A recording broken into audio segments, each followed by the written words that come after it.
dito. So, it's So, parang it's good to know. self-sustaining farm. Even actually yung panggatong natin eh. Oo, dito From lang trimmings yan. lang yan. Yes. That's nice. The lifestyle change that it brings. Yung iba yung nagiging perception mo with a lot of things eh. I mean, you start with the small ones, pero when you look at it from a bigger picture, okay. So, medyo may concern na pala ako ngayon sa environment. Ang dami na nating sources of information. Kung meron man nagagawa maganda yung social media, we are more aware now of global warming. Impact. And syempre, yung impact natin dapat malalasahan din minsan. So gawin na natin. Oo. Tanggalin natin ka na. Nahiya ako. So, Chef, nilagyan na natin yung sa medium heat yung kalan. Tapos lagyan na natin siya ng oil. Nalagay ko na yung napakamahal na sibuyas.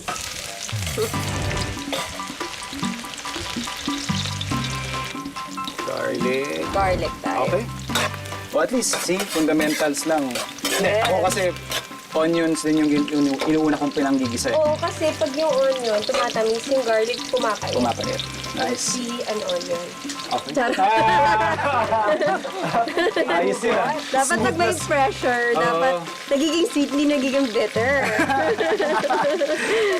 So talagang sa probinsya ka talaga? Probinsyano ka talaga? Yes. Pinanganak sa Benguet, lumaki sa Mindoro, Oriental Mindoro, and then Batangas.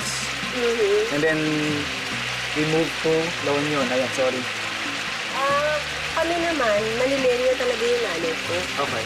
So wala kaming probinsya. That's the reason why 11 years ago, invest ako sa property na to. Kasi sabi ko, gusto ko magkaroon din ng probinsya. Sa Manila minsan, di ba, parang kahit wala ka yatang anxiety, magkaka-anxiety ka. Dahil dun sa Saka environment. napansin ko, alam mo dito, nakakatulog ako ng maaga, tapos maaga din ako nagigising. Yeah. So feeling ko it's healthier for the body, for Of the course, mind, of course, even of for course. your soul, it's Naman. healthier. Oo.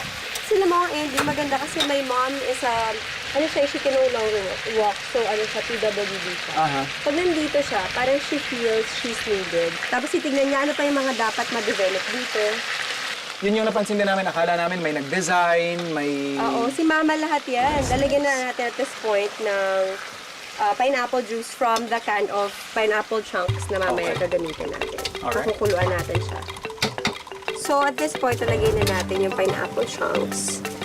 You can also now put the bell peppers. Okay. That's fine.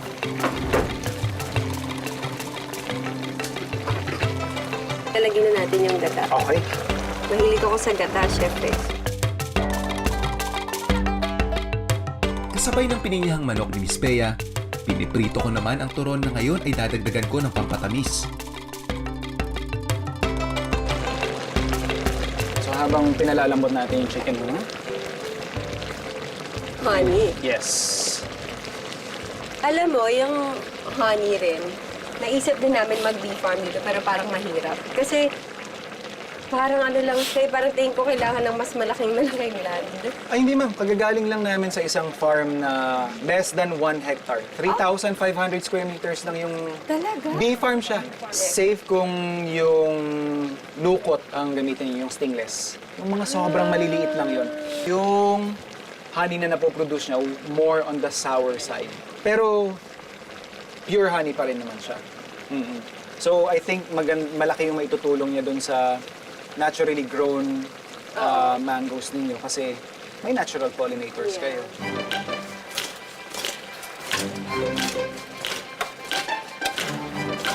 Yun. Ready na? Ganun lang pala magturon. Ayun na. Spot on. Ano naman siya, lalagyan Spot ko. on. Parang fairness. Yeah. Na-happy ako. Nagkaroon siya ng konting patis. Patis. Ito. Yeah. Pero, saktong-sakto yung tamis niya and yes, I agree. Oo, tsaka Konti may lang ng konting kick. asim. Konting kick lang ng chilies. Oo, lagyan ko na. See? It's spot on. May dalawa na tayong putahe para sa ating Biati Firma Feast.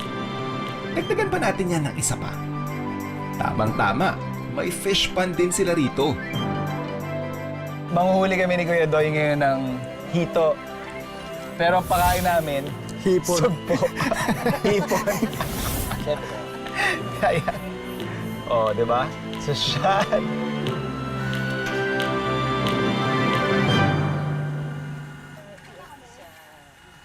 Parang nadali na yata chef yung pain eh. Hindi, para lang. Ayan na, dinala na niya.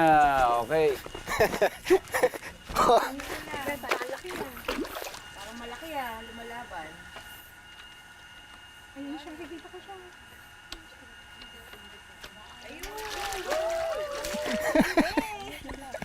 1-0. 1-0. Kaya doy, buti na lang hito yung nilagay nyo dito, no? Opo. Kasi hindi nyo maulam pag kunyari koi, goldfish. Di ba? Practical pa rin. Para farm, di ba?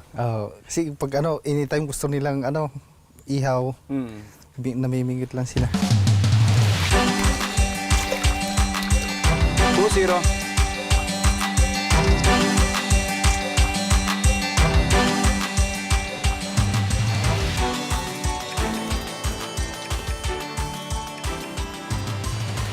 Parang talo ako ah.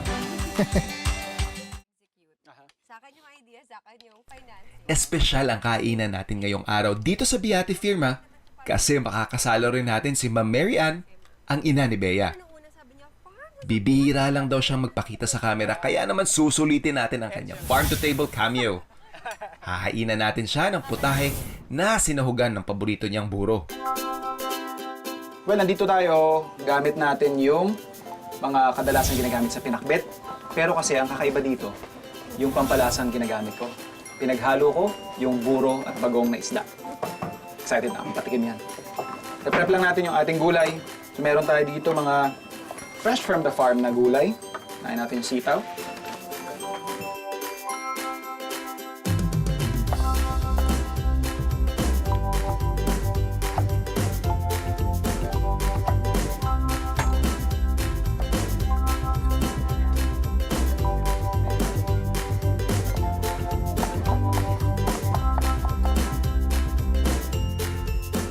Para maumpisa natin yung ating dish, kailangan lang natin mag-isa, matis, sibuyas, bawang. Ngayong medyo parang nalusaw na yung ating kamatis, saka ko ilalagay yung ating burong hipon. And ihahabol natin yung timpla ng bagoong isda. And kung makikita ninyo, medyo nagsasabaw na siya. That's a perfect time na ilalagay ko na yung pinaka matagal maluto. Yung talong kasi nilalagay yan on the latter part, but dahil halos buo ko siyang ginayat, siya yung unahin natin. So siguro mga after 5 minutes, saka natin ihahabol yung ating kalabasa, and then sabay-sabay na yung ampalaya, okra, tsaka sitaw.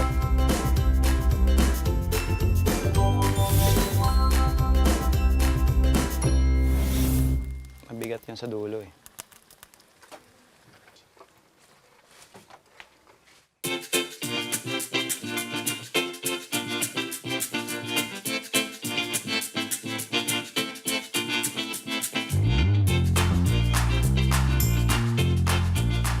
So, ito na yung galing sa pond natin.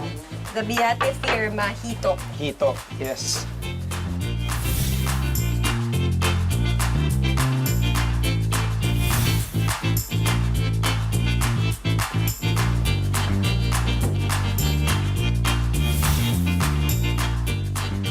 Ano yan, chef pata? Pata po. Wow. Wala ka namang restrictions. First time Mama. namin kakain yan. Opo. Tsaka request kasi ni Kuya Doy kanina. Si Mama, artista first time. Wow! Mama, natural lang tayo dito. Bakit natural ko yun eh? Excited ako matikman. Kakaiba siya. First time ko siya na tikman. Ito gusto ko itikman. Ito yung buro. Buro. Yes. Para lang siyang pinakbit. Sarap. Medyo maasim, no, chef? Yung sa fermentation po kasi nung buro. So doon natin nakuha yung parang Asim tangi. niya. Yes, parang partner niyan, ma'am, yung inihaw na hito namin ni Kuya Doy. Parang masarap siya sa kanin. Bea Alonzo, kanin talaga. Rice is life. Yes! Yum! Yeah, di ba?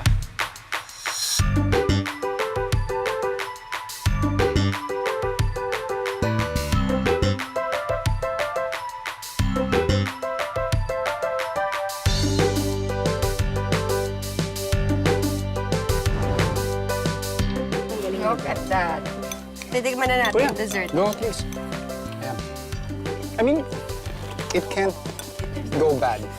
Kasi lahat individually masasarap yan. So, Hindi, I mean, curious ako pag pinagsama-sama. Yeah. Masarap yung paborita. May araro din pala to. Meron po. Yung Hindi, puto seco. puto seco. Hindi, araro. Ikaw wala mo, kontrabida ka talaga sa akin eh. Pero mahilig mo ako isama. So may fresh component tayo, may minatamis. Diba? Ba't ngayon ang turon, palit na ng palit? Noong time ko pala ka naman. Torones.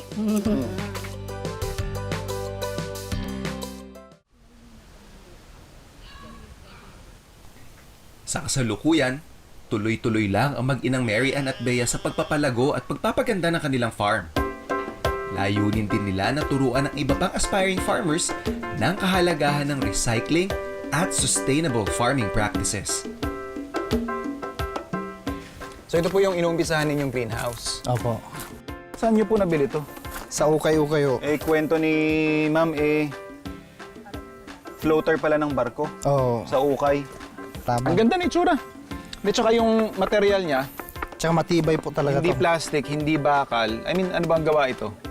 Parang Parang fiber po. Oo. fiberglass, di ba? Ayan yun. Bakit malapit sa atin yung mga alaga mo, Kuya Doy? Naghanap sir ng pagkain. Excited sa ibang tao. Ah, okay.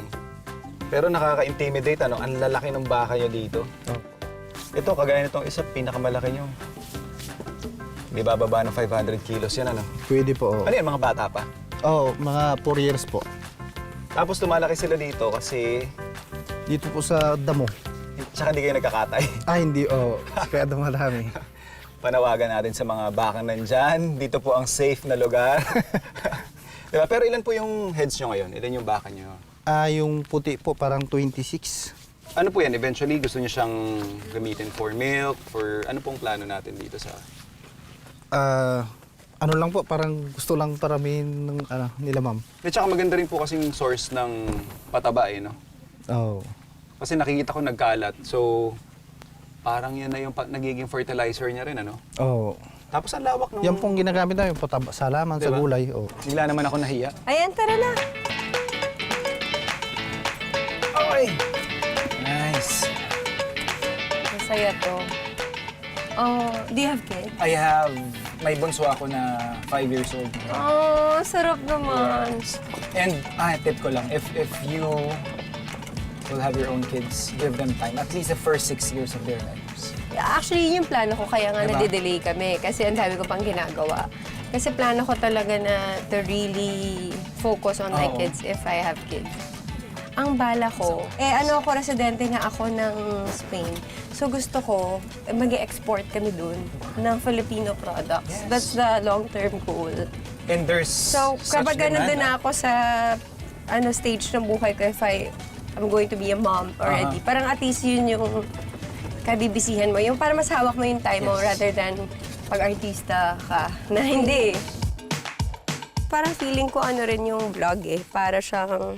Gusto ko kasi maging host eventually. So parang practice. Yeah. Feeling ko doon ako nakikilala ng tao. So yung brands ko pumapasok dahil pag may bago akong interest, doon ko napapakita. Yeah. Yung brother ko, nagpa-civil wedding sila ng sister-in-law ko before the pandemic. Okay. So ang plano talaga namin, ikasal sila sa Baguio until inabutan na sila ng pandemic, so Yep. hindi natuloy.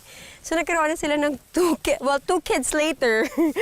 Tumira sila dito for a time during the pandemic, but now they're back in Manila. Sabi nila, nag-decide sila kung ikakasal sila ulit ng formal wedding. Dito na sila ikakasal. So marami pang i-develop si Mama dito around the area para paghandaan yung kasal ng kapatid ko tsaka Ganda sister. naman So quaint.